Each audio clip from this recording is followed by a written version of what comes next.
Amém, meus irmãos? Todos acharam? Acompanhe comigo aí a leitura da palavra do Senhor. Levantando-se Jesus, foi dali para o território da Judéia, além do Jordão. E outra vez as multidões se reuniram junto a ele, e de novo ele as ensinava, segundo o seu costume. E aproximando-se alguns fariseus, o experimentaram, perguntando-lhe: é lícito ao marido repudiar sua mulher?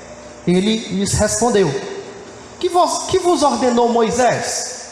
Tornaram eles: Moisés permitiu lavrar carta de divórcio e repudiar. Mas Jesus lhes disse: por causa da dureza do vosso coração, ele vos deixou escrito esse mandamento. Porém, desde o princípio da criação, Deus os fez homem e mulher. Por isso, deixará o homem a seu pai e mãe, e unir-se-á a sua mulher. E com a sua mulher serão os dois uma só carne, de modo que já não são dois, mas uma só carne. Portanto, o que Deus ajuntou, não separe o homem. Em casa, voltaram os discípulos a interrogá-lo sobre esse assunto. E ele lhes disse: quem repudiar sua mulher e casar com outra, comete adultério contra aquela. E se ela repudiar seu marido e casar com outro, comete adultério. Oremos mais uma vez, meus irmãos. Deus soberano, muito obrigado, Senhor, pela tua palavra, que é viva e eficaz, Senhor. Obrigado por ter deixado, Senhor, a tua sagrada escritura como instrumento, ó Deus, para nos edificar, para nos instruir, ó Deus, e para nos corrigir também, para nos animar, nos fortalecer. Muito obrigado. Obrigado pela oportunidade que nós temos de sermos edificados pelo Senhor e ouvirmos a tua doce voz ministrar aos nossos corações. E esse é o nosso desejo, Senhor. Que o Senhor fale conosco, que esse miserável pecador aqui, Senhor, que está incumbido dessa grande responsabilidade de ministrar a tua palavra, possa ser usado, Senhor, como canal de bênção para abençoar a tua igreja. Que o Senhor fale ao coração dos meus irmãos, o coração de cada um de nós, e que acima de tudo, Senhor, o Senhor seja glorificado. É que nós oramos e agradecemos em nome de Jesus. Amém. Meus queridos irmãos, o nosso Senhor Jesus Cristo, Ele nos diz em seu Evangelho que nós, discípulos dele, somos sal da terra e luz do mundo. A luz para resplandecer neste mundo de trevas. E o sal, já que naquela época a principal utilidade do sal era conservar os alimentos, quando Jesus nos diz que nós somos sal da terra, Ele está nos dizendo no sentido de que a nossa responsabilidade é preservarmos os valores e princípios cristãos nesse mundo. Os valores e princípios da Bíblia, da palavra de Deus, neste mundo caído. Neste mundo que tem cada vez mais deteriorado esses valores na nossa sociedade. E um dos valores, meus irmãos, que mais tem se perdido no mundo, que o mundo mais tem deteriorado, né, tentado destruir esse valor, é o valor da família e o valor do matrimônio. E, meus irmãos, infelizmente, muitos cristãos têm sucumbido a essa cultura antifamília. Muitos cristãos, infelizmente, têm banalizado o matrimônio e o casamento, como muitos ímpios por aí afora estão fazendo. E é justamente por isso, meus irmãos, que é tão importante e nós precisamos sempre estarmos ouvindo o que o Senhor fala sobre esses assuntos. Nunca é demais ouvirmos falar sobre o valor da família, sobre o valor do matrimônio, do casamento. E é importante a gente estar ouvindo e guardando esses valores e princípios bíblicos do Evangelho nas nossas mentes e nos nossos corações, para que nós não abandonemos, como o mundo dia após dia tem abandonado esses valores e princípios. E é o que nós falaremos nessa noite, meus irmãos. Nessa noite nós veremos sobre a visão bíblica e cristã sobre o casamento e o divórcio. Então vamos para a exposição do texto, meus irmãos. Olha o que diz aí o versículo 1. Levantando-se Jesus, foi dali para o território da Judéia, além do Jordão. E outra vez as multidões se reuniram junto a ele, e de novo ele as ensinava segundo o seu costume. Então, meus irmãos, vejam que Jesus parte ali com seus discípulos rumo à região da Judéia, ao território da Judéia, ali do outro lado do rio Jordão. E como de costume, meus irmãos, para não perder o costume, Jesus é mais uma vez procurado por uma grande multidão. E procurado por essa multidão, Jesus, cumprindo a sua missão, ele começa a instruir, começa a ensinar o povo de Deus a respeito de alguns assuntos. Nós podemos perceber, meus irmãos, que em todo o evangelho de Marcos, comparado com os outros evangelhos, existem poucos relatos nesse evangelho de Marcos a respeito dos ensinos de Jesus. Apesar de, como eu já disse aqui anteriormente, em alguns sermões para trás, toda a escritura sagrada é um perfeito livro didático, isso é claro e evidente. Mas nós percebemos, meus irmãos, que o método de ensino do evangelista Marcos é um pouco diferente dos outros evangelistas. Marcos, ele ensina o povo de Deus através dos grandes relatos dos milagres, dos prodígios e das grandes ações do Senhor Jesus. E, meus irmãos, diante desses poucos ensinos que Marcos faz questão de relatar no seu evangelho, nós podemos entender que esses poucos ensinos são ensinamentos essenciais, indispensáveis para a nossa caminhada cristã.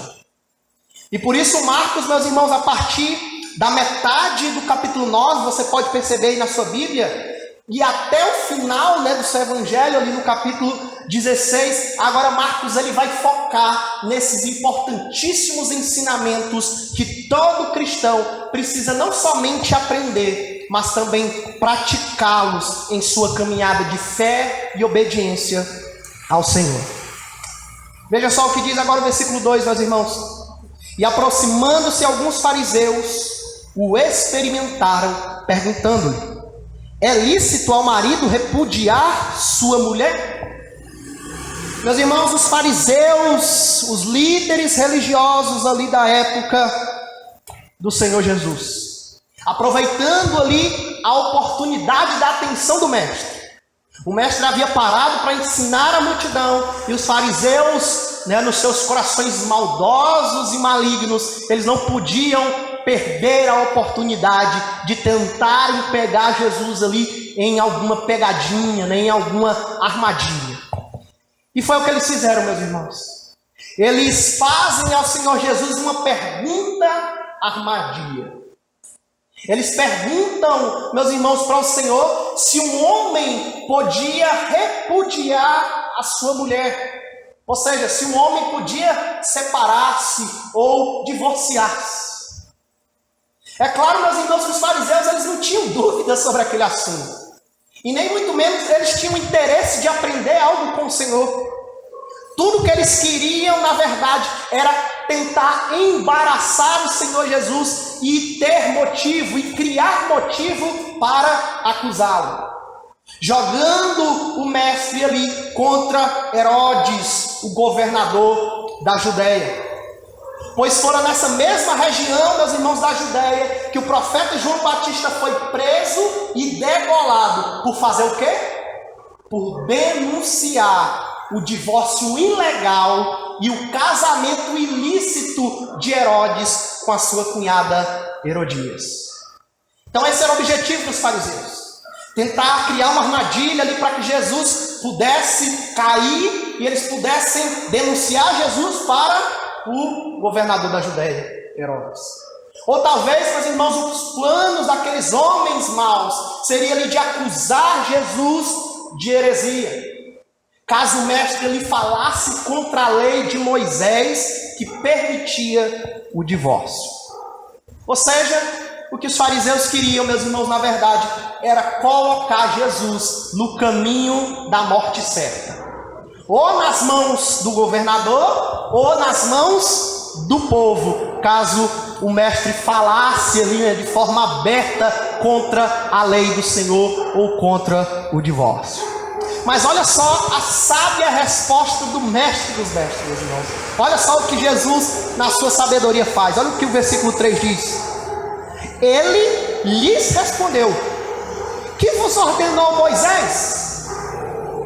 Jesus, meus irmãos, com toda a sua sabedoria divina e conhecendo os corações malignos daqueles homens maus, ao invés de cair na cilada daqueles homens, falando ali diretamente contra o divórcio, o que é que ele faz? Joga a responsabilidade para onde? Para a palavra. O que é que Moisés disse para vocês? Ou seja, em outras palavras, o que é que as Escrituras dizem? O que é que a lei diz a respeito disso? Vocês estão me perguntando, querem ouvir o meu posicionamento, a minha opinião, mas o que é que a lei que vocês tanto conhecem, pelo menos dizem conhecer, serem grandes conhecedores, profundos conhecedores da lei, me diga o que é que a lei, o que é que a palavra de Deus diz sobre isso. Jesus joga a responsabilidade para a palavra, meus irmãos. E refletindo sobre isso, meus irmãos, analisando essa postura de Jesus e aplicando isso na nossa vida, meus irmãos, o que é que Jesus nos ensina com essa postura? Jesus nos ensina, meus irmãos, que não importa aquilo que eu penso, não importa aquilo que você pensa, não importa o que nós pensamos, o que importa é o que a palavra de Deus diz. Claro que Jesus, meus irmãos, ele pensava conforme a palavra, até porque ele é a própria palavra, ele é o próprio verbo encarnado, ele é o próprio Deus, então ele pensava conforme a palavra. Mas o que Jesus queria, meus irmãos, ali com aquela responsabilidade jogada para a palavra, era criar uma oportunidade, meus irmãos, para explicar o verdadeiro significado do ensino das Escrituras. E claro, também tirar, ali, dar um drible, nos fariseus e tirar qualquer oportunidade dos fariseus de acusá-lo. Porque os fariseus, meus irmãos, poderiam até desprezar e negar o ensino de Jesus. Mas o que os fariseus não podiam era negar e ir contra o ensino da palavra de Deus, o ensino da Escritura Sagrada. Por isso, meus irmãos, quando alguém te questionar, quando alguém te fizer perguntas aparentemente embaraçosas, não diga simplesmente a sua opinião ou o que você pensa sobre aquele assunto, mas jogue sempre a responsabilidade para a palavra. Mostre para essa pessoa o que a palavra diz a respeito daquilo. Afinal, é a palavra de Deus, meus irmãos, que convence o homem da verdade. E não as nossas próprias palavras. E não a nossa própria sabedoria. Não a nossa própria argumentação. E às vezes as pessoas nos fazem perguntas embaraçosas e a gente tende a querer argumentar, com os nossos pensamentos, com a nossa sabedoria, e quanto tudo que nós precisávamos fazer é jogar a responsabilidade para a palavra. Vamos ver o que a palavra de Deus diz a respeito disso. E aí o que a palavra diz, está dito. O que a palavra disse, está falado. Deus falou, está falado, e aí já não tem mais opinião minha ou sua, é o que a palavra de Deus diz. Essa sempre deve ser a nossa postura, meus irmãos. Olha o versículo 4. Tornaram eles.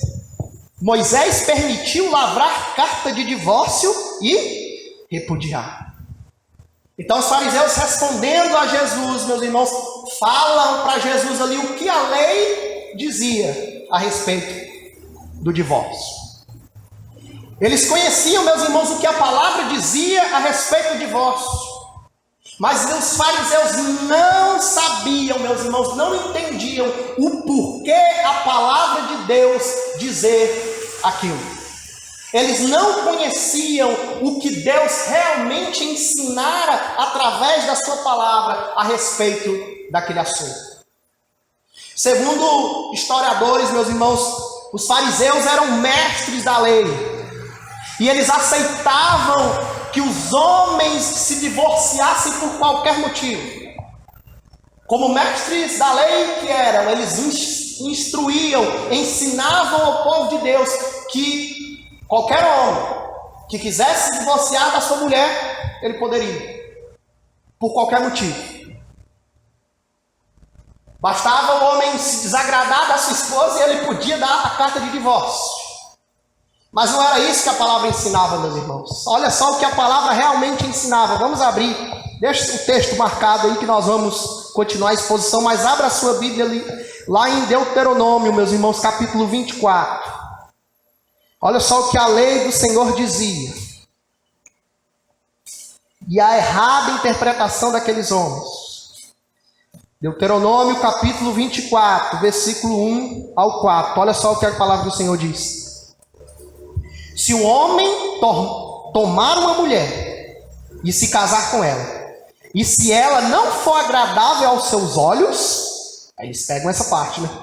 Por ter ele achado coisa indecente nela, e se ele lhe lavrar um termo de divórcio e lhe der na mão e a despedir de casa, e se ela saindo da sua casa for e se casar com outro homem, e este a aborrecer e lhe lavrar termo de divórcio, e lhe der na mão e a despedir da sua casa, ou se este último homem que a tomou para si por mulher vier a morrer, então seu primeiro marido que a despediu não poderá tornar a desposá-la para que seja sua mulher, depois que foi contaminada, pois é abominação perante o Senhor. Assim não farás pecar a terra que o Senhor teu Deus te dá por herança.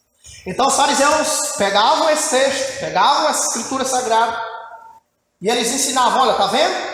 Moisés deu carta de divórcio, deu direito ao homem da carta de divórcio. Simplesmente, se ele encontrar ali na sua mulher algo que não é agradável aos seus olhos, se ele achar alguma coisa indecente ali que não agradou a ele, ele pode dar carta de divórcio. Mas, meus irmãos, a chave desse ensinamento está nessa parte aí. Por ter achado coisa indecente nela. E segundo alguns teólogos judeus, meus irmãos, esse termo coisa indecente, no original tem a ver com adultério ou falta de virgindade. Essa era a condição de se poder dar carta de divórcio para o cônjuge. Ou seja, se um judeu casasse com uma moça e ele achasse que ela era virgem ali, na consumação do casamento ele descobrisse que a moça não era virgem, que ele foi enganado, ele poderia cancelar ali o casamento dando carta de divórcio. Ou se no decorrer do matrimônio ele tomasse conhecimento que a esposa adulterou com outro homem, ele poderia dar carta de divórcio. Esses eram os únicos dois motivos, ou seja, relações sexuais ilícitas, que o homem tinha o direito de dar carta de divórcio à sua esposa. Só que os fariseus não, ensinavam que por qualquer motivo, se não gostou, não está gostando mais da comida da mulher, a mulher não está mais cozinhando do jeito que ele gostava, podia dar carta de divórcio. Se a mulher não estava mais se arrumando do jeito que ele gostava, podia dar carta de divórcio. Qualquer motivo bobo que fosse, os fariseus ensinavam que o homem tinha direito de dar carta de divórcio, mas não era esse o ensinamento correto das Sagradas Escrituras. E aí veja o versículo 5, meus irmãos, volte aí para Marcos. Olha só o que Jesus disse. Mas Jesus lhe disse: por causa da dureza do vosso coração, ele vos deixou escrito esse mandamento. Então Jesus aqui, meus irmãos, explica o porquê a lei, o porquê a palavra de Deus instruía e dizia aquilo. Por causa da dureza do coração dos homens, a lei permitia o divórcio em caso de relações sexuais ilícitas. Como no relato, do texto paralelo, lá em Mateus capítulo 19, versículo 9, o evangelista Mateus, relatando essa ocasião, ele diz: eu porém vos digo, isso ele relatando as palavras de Jesus, quem repudiar sua mulher, não sendo por causa de relações sexuais ilícitas, e casar com outra, comete adultério. E o que casar com a repudiada, comete adultério. Ou seja, meus irmãos, ao contrário dos fariseus, Jesus conhecia não só o que a palavra de Deus dizia, mas ele sabia o porquê a palavra de Deus dizia e instruía aquilo. Jesus sabia interpretar corretamente as Escrituras, meus irmãos. E assim ele explicou para aqueles homens: é por causa do coração mau de vocês, é por causa do coração orgulhoso e duro em perdoar de vocês que Deus permite o divórcio nesse tipo de caso. Mas ainda assim não é o desejo de Deus. Era como se Jesus estivesse ensinando para aqueles homens, meus irmãos: olha, divórcio não é a vontade de Deus em circunstância nenhuma. Ele permite esses casos, mas ainda assim ele não se agrada do divórcio. A vontade de Deus é que sempre haja perdão. A vontade de Deus nunca será que um homem e uma mulher se divorciem, se separem. Era isso que Jesus estava ensinando, meus irmãos. E pensando sobre isso, aplicando isso nas nossas vidas, meus irmãos, essa postura, essas palavras de Jesus nos ensina duas coisas. Em primeiro lugar, não adianta, meus irmãos, nós sabermos o que está escrito na Bíblia. Nós precisamos entender o contexto das Escrituras Sagradas. Nós precisamos saber o porquê de Deus ordenar certas coisas, o porquê dele nos instruir em outras, e o que realmente Deus está falando em sua palavra. Porque, meus irmãos, se o nosso conhecimento do texto bíblico for algo superficial, nós corremos um grande risco, como os fariseus caíram neste erro, de estarmos desobedecendo a Deus, vivendo e ensinando heresias a outras pessoas. Vivendo e ensinando aquilo que não é vontade de Deus para a vida dos seus filhos. Por isso a gente precisa estudar e conhecer a fundo o contexto bíblico, o contexto histórico, o que está por trás ali daqueles ensinamentos. Interpretar a Bíblia com a Bíblia, meus irmãos. Isso é muito importante. E em segundo lugar, meus irmãos, a segunda coisa que nós aprendemos com essas palavras, com esse ensinamento de Jesus, com essa postura de Jesus. Nós nunca devemos, meus irmãos, acreditar que o divórcio agrada o coração de Deus. Nós nunca podemos acreditar, meus irmãos, que foi plano do Senhor que existisse o divórcio. O que Deus espera de nós, meus irmãos, é que nós sejamos cristãos maduros o suficiente e aprendamos a perdoar como Ele nos perdoa. Essa é a vontade de Deus para as nossas vidas, meus irmãos. Olha o versículo 6, o que diz: porém, desde o princípio da criação, Deus os fez homem e mulher. Jesus explica aqui, meus irmãos, que desde o início, o plano de Deus era o quê? O casamento. Pois ele fez homem e mulher, um para o outro. O homem para a mulher e a mulher para o homem. O plano de Deus, meus irmãos, nunca foi a solidão, mas o companheirismo do matrimônio. O companheirismo, meus irmãos, maravilhoso que somente o matrimônio pode nos oferecer. E aqui nós também aprendemos duas coisas, meus irmãos. Primeira coisa que nós aprendemos aqui com esse ensinamento de Jesus, com essas palavras de Jesus. Nós aprendemos aqui, meus irmãos, que o casamento é somente entre o homem e uma mulher. O casamento é uma união heterossexual. Não existe, meus irmãos, segundo o Senhor, segundo a sua palavra. Não existe esse padrão de casamento entre duas pessoas do mesmo sexo. Por mais que o mundo ensine que existe, né? Por mais que o mundo aceite esse modelo de casamento, isso está fora dos padrões de Deus, meus irmãos. É algo totalmente contrário à vontade do Senhor. E um verdadeiro cristão, meus irmãos, ele jamais pode concordar com isso.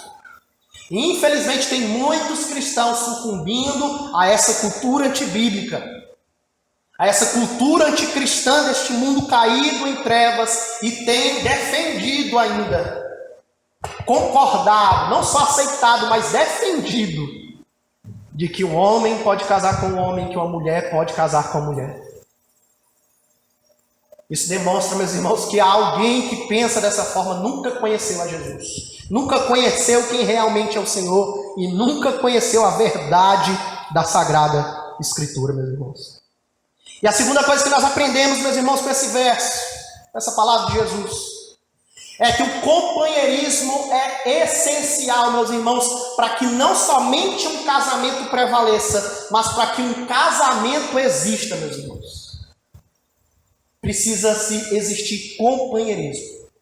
Pois companheirismo, meus irmãos, é sinônimo de casamento. Se você pudesse, definir casamento com outra palavra, talvez a palavra mais adequada seria companheirismo.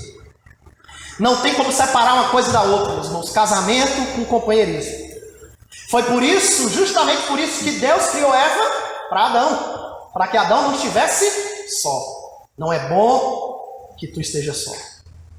E por isso ele fez uma ajudadora, uma companheira idônea, adequada para Adão. Então o plano de Deus dentro do casamento foi o companheirismo, sempre foi o companheirismo. E por muitos não entenderem isso, meus irmãos, acabam destruindo os seus casamentos. Versículo 7 ao 9, meus irmãos, olha só o que o texto diz. Por isso deixará o homem a seu pai e mãe, e unir-se-á a sua mulher. E com sua mulher serão os dois uma só carne, de modo que já não são dois, mas uma só carne. Portanto, o que Deus ajuntou, não separe o homem. Agora Jesus explica aqui, para não perder o costume, duas coisas importantíssimas também, meus irmãos. Jesus ensina nesses 3 versículos, meus irmãos, em primeiro lugar, o que é o casamento, e em segundo lugar, o porquê que as pessoas não devem se divorciar. Então, primeiramente, o que é o casamento, segundo esses versículos, meus irmãos, segundo esse texto? Segundo o Senhor Jesus nos ensina o que é o casamento. Em primeiro lugar, o casamento, segundo o ensinamento do Senhor Jesus Cristo, é deixar a família paterna e começar a sua nova família. Não é isso que o verso 7 diz? Pois o quê? Deixará o homem a seu pai e mãe e unir-se-á a sua mulher. Aqui tem um princípio muito importante, meus irmãos. Infelizmente, por muitos não entenderem esse princípio, muitos casamentos chegam ao fim, por desprezarem esse princípio. As pessoas querem casar, meus irmãos, mas não querem largar a família paterna. Não querem sair das asas, debaixo das asas dos seus pais. Desprezam o ensinamento bíblico de deixar pai e mãe e se unir com o seu cônjuge. Por que, meus irmãos, que isso é importante? Porque o casamento, meus irmãos, é o início de uma nova família. É o início de um novo lar, de uma nova cultura. Cultura essa construída pela junção, pelo mix de duas culturas diferentes. Para um casamento dar certo, meus irmãos, uma nova cultura de lar, uma nova cultura de família tem que ser começada, meus irmãos. Precisa-se começar uma nova cultura. E se um casal, meus irmãos, não sair de dentro, não sair ali, do meio da cultura dos seus pais, a nova cultura que precisa ser iniciada, ela nunca acontecerá. Pois a antiga cultura, dos pais continuará reinando e impedindo que uma nova cultura nasça. Eu costumo dizer, quando eu tenho a oportunidade de falar sobre casamento, meus irmãos, dentro disso, que casamento, uma ilustração para a gente entender, casamento é como se fôssemos fazer uma vitamina gostosa, ou um suco gostoso. Eu não sei quantos aqui gostam, mas eu amo suco de laranja com acerola, misturar laranja com acerola. Outra coisa que eu amo também é vitamina de banana com maçã. E aí coloca um pouquinho de Neston ou de farinha láctea dentro, fica um espetáculo. Casamento é mais ou menos isso, meus irmãos. É você pegar duas coisas boas, duas culturas boas, dentro da nossa ilustração, duas frutas boas, Jogar dentro do liquidificador, misturar, bater aquilo ali, e aí um novo sabor se inicia. Você descobre um novo sabor. Vitamina de banana é boa, vitamina de maçã também é boa, mas misturando as duas fica melhor ainda. O casamento é isso, meus irmãos. É pegar duas culturas diferentes, você jogar dentro do liquidificador de Deus ali, né? Bater aquilo ali, e aí nasce uma nova cultura. E precisa acontecer isso, meus irmãos. Mas se o casal não sai ali, né, da aba do pai, seja da esposa ou do marido, querendo ou não, meus irmãos, por mais que a sogra e o sogro sejam um amor de pessoa, querendo ou não, eles vão dar pitaco. Querendo ou não, eles vão intrometer. Querendo ou não, eles vão entrar onde não pode entrar. Porque é filho, meus irmãos, é filho. Nenhum pai, nenhuma mãe consegue se segurar ao ponto de não se envolver na família, na vida do filho. E é por isso, meus irmãos, que casou, sai de perto do pai e da mãe. Para que essa nova cultura possa ser iniciada. Porque enquanto o pai e a mãe estiverem influenciando ali o casal, as coisas não vão andar. E aí as coisas vão desandar, meus irmãos. Vão desandar. Aí vai começar a brigaiada, né? Os problemas, os conflitos. Por quê? Porque a cultura paterna ainda está influenciando. Ainda não se misturaram as duas culturas diferentes para surgir uma nova cultura de família e de lar.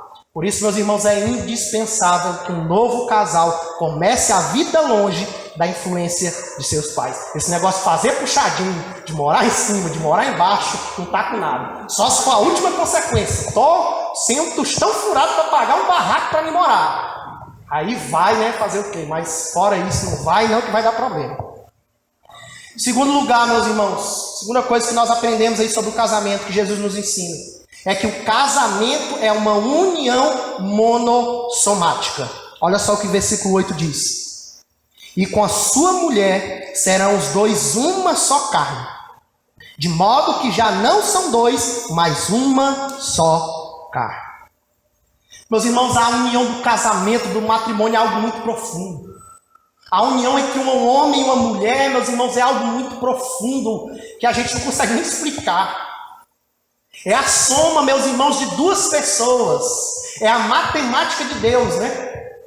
A matemática do homem, 1 mais 1 é igual a 2. A matemática de Deus, 1 mais 1 é igual a 1.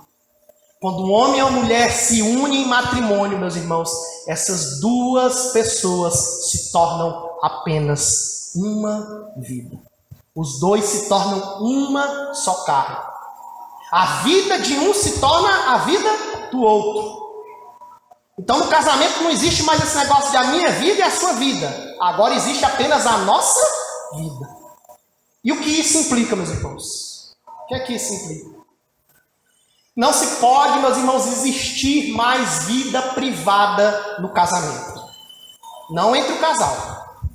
Não existe mais o que é de um e não é do outro. Tudo é dos dois.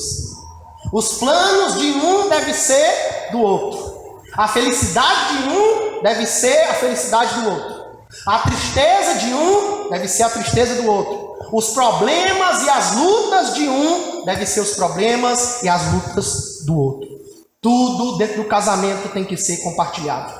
E um precisa participar da vida do outro. Precisa se existir cumplicidade, meus irmãos, em tudo. Portanto, se alguém não está disposto a viver uma vida compartilhada, se alguém não está disposto a viver uma vida sem isolamento mais, né? Sem isolamento social, sem privacidade, alguém não está disposto a viver dessa forma, não se case. Porque casamento acabou o que era meu, acabou o meu mundinho, o meu mundo agora pertence também a outra pessoa, assim o mundo dessa outra pessoa pertence a mim. E muitos casamentos também se acabam, meus irmãos, por falta dessa cumplicidade e compartilhamento de vida.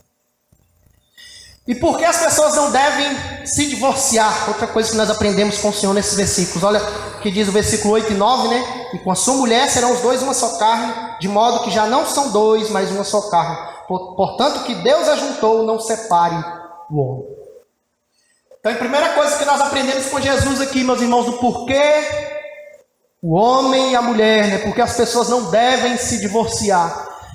O primeiro motivo é porque a união do casamento, meus irmãos, é tão profunda ao ponto da palavra de Deus afirmar que os dois se tornam uma só carne. É por isso que Jesus repete isso várias vezes, né?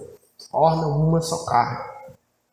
E quando essa união tão profunda, meus irmãos, que faz duas pessoas se tornarem uma só vida, acontece. É impossível que aconteça uma separação sem que haja verdadeiras mutilações emocionais e psicológicas. Porque o divórcio, meus irmãos, ele machuca ambos. E quando a pessoa se divorcia, essa pessoa ela nunca deixa de carregar uma parte do outro nela. E isso causará consequências ruins para o resto da vida dela. E com certeza também consequências ruins em um possível novo relacionamento. Porque divórcio, meus irmãos, muitos encontros de casais fazem essa dinâmica, né?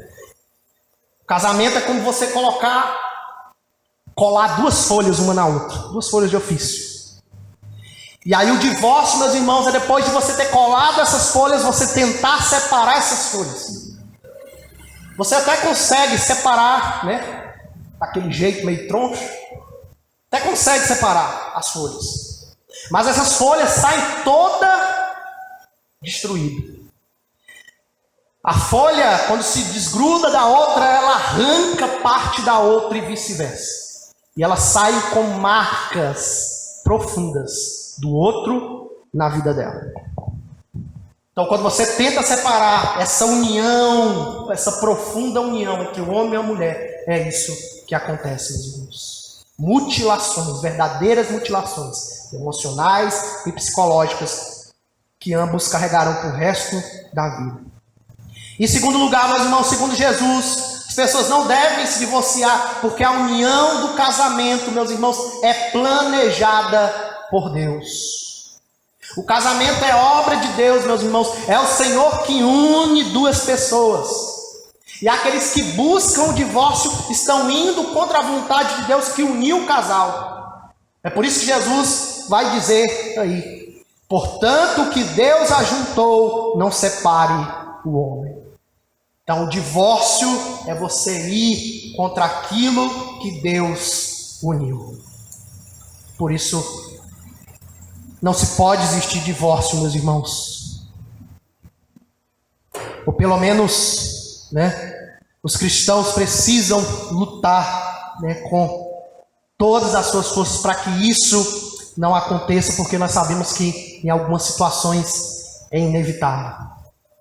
Mas para encerrarmos, meus irmãos, olha o que diz aí o versículo 10 ao versículo 12. Em casa voltaram os discípulos a interrogá-lo sobre este assunto. E ele lhes disse: quem repudiar sua mulher e casar com outra, comete adultério contra aquela. E se ela repudiar seu marido e casar com outro, comete adultério. Os discípulos, meus irmãos, querem entender melhor, né, absorver melhor aquele ensinamento, né, tanto que um pouco complicado, né, aquele assunto do divórcio. Eles questionam Jesus, perguntam, né, pedem para Jesus explicar melhor aquilo para eles ali ao chegarem em casa. Então Jesus explica e resume para aqueles homens, para os seus discípulos, de forma simples, mas ao mesmo tempo muito firme. Jesus diz para aqueles discípulos: quem se divorcia e casa com outra pessoa comete adultério. É como se Jesus dissesse, meus irmãos, que se alguém quer se divorciar por qualquer motivo, se divorcie. Mas saiba que se casar com outra pessoa, está pecando contra Deus, cometendo adultério. Mas talvez alguém pense, né, ouvindo isso: mas tranquilo, não, que é um pecadinho a mais, um pecadinho a menos. É só um pecadinho a mais, não tem problema. Deus me perdoa. Só que essas pessoas, ao pensarem assim, meus irmãos, esquecem de um pequeno detalhe: que nós precisamos nos arrepender de todo e qualquer pecado que nós cometemos contra Deus. Por isso, meus irmãos, que esse assunto de divórcio e novo casamento é algo muito sério, meus irmãos. É algo muito sério e que Deus espera que a gente trate com seriedade, de acordo com a sua palavra. Portanto, irmãos, que nós possamos nessa noite clamarmos, meus irmãos, a Deus pelos nossos casamentos. Claro, aqueles que já são casados. E os que não são, orem a Deus para que Ele lhes dê sabedoria ao escolher alguém para casar. Pois a aliança do casamento, meus irmãos, como eu disse, é algo sério. E o Senhor espera que nós tratemos com muita seriedade, comprometimento e zelo. Que o Senhor, meus irmãos, nos dê da sua graça e nos ajude a preservarmos e prevalecermos, meus irmãos, no nosso compromisso matrimonial, debaixo do amor e da paz do Senhor. Que o Senhor nos ajude, meus irmãos, a sermos bons maridos, boas esposas e, acima de tudo, bons servos, fiéis à palavra dele. Em nome de Jesus. Amém.